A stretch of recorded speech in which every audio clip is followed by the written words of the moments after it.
कर रही है सीएम की स्थिति। बीजेपी का ये कहना है कि जब कल हाईकोर्ट ने सारी दलीलें आपकी जो कोर्ट में देते हैं, बाहर देते हैं, जब खारिज कर दी, तो अब तो नैतिकता के आधार पर आपको इस्तीफा दे देना चाहिए अरविंद केजरीवाल। किसको? मणिपुर वाले मुख्यमंत्री को कि अजय मिश्रा को कि पहलवान बेटियों को जो न्याय नहीं दिया उसको? किसको इस्तीफा देना चाहिए? कि 70,000 करोड़ के सिंचाई घोटाले का जिस पे आरोप लगाया उस अजीत पवार को, छगन भुजबल को, हसन मुशर्रफ को?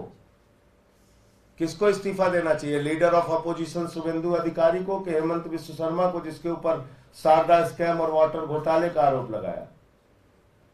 जमीन घोटाले में जो नारायण राणे शामिल है उसको इस्तीफा देना चाहिए? नैतिकता आप केजरीवाल को सिखा रहे हैं।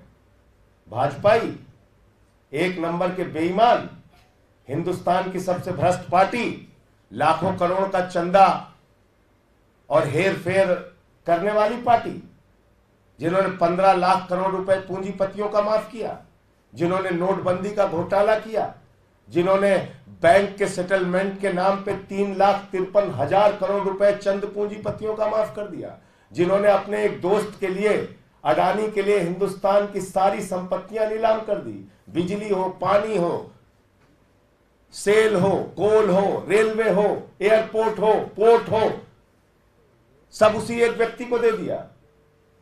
वो हमें नैतिकता सिखा रहे हैं।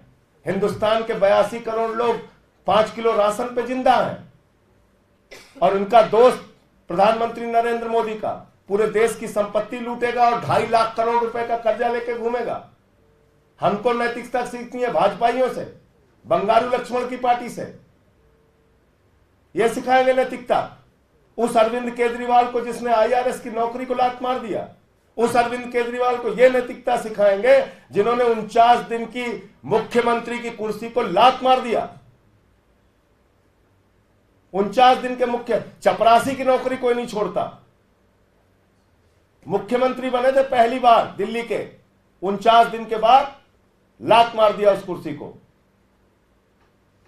आज सवाल नैतिकता का नहीं है, याद रखिएगा, बार बार मैं इस बात को कह रहा हूं, याद रखिएगा इस बात को। नैतिकता का सवाल ही नहीं है। नैतिकता का सवाल होता तो सबसे पहले कारगिल के फौजी की पत्नी जहां पे निवस्त करके घुमाई गई, मणिपुर में दंगे हो रहे हैं 1 साल से, वहां पे इस्तीफा होता। नैतिकता का सवाल होता तो अजय मिश्रा टेनी का लड़का जो 4 किसानों को कुचल के मार देता है उसका इस्तीफा होता।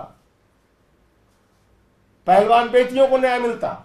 नैतिकता का सवाल होता तो, नैतिकता का सवाल होता तो चुन चुन के भ्रष्टाचारियों को अपनी पार्टी में शामिल करके मंत्री पद पर नहीं बिठा रहे होते मोदी जी।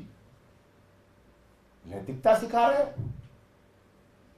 आदर्श घोटालेबाज को आप जो है राज्यसभा में भेज के हमको नैतिकता सिखा रहे हैं भाजपा वाले।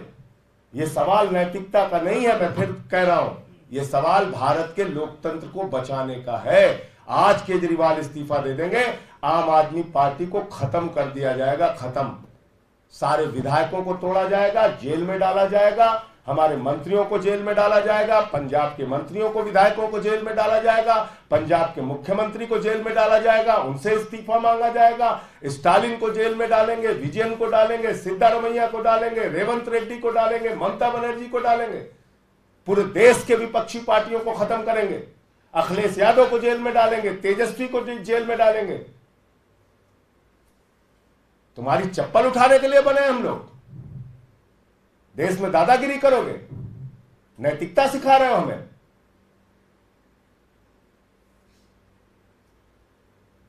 उत्तर भारत के बड़े बड़े नेताओं को, एक आदिवासी नेता को, हेमंत सोरेन को आपने जेल में डाल दिया। अरविंद केजरीवाल को पकड़ के जेल में डाल दिया। कल को सारे विपक्षी नेताओं को 4 फर्जी मुकदमे लगाओ, जेल में डालो, फिर नैतिकता पे बता रहे हो। और उत्तर भारत के लोग इस चीज को देख रहे हैं कि कैसे टारगेट कर करके एक एक नेता को जेल में डाला जा रहा है। हम लोग चप्पल उठाने के लिए बने हैं।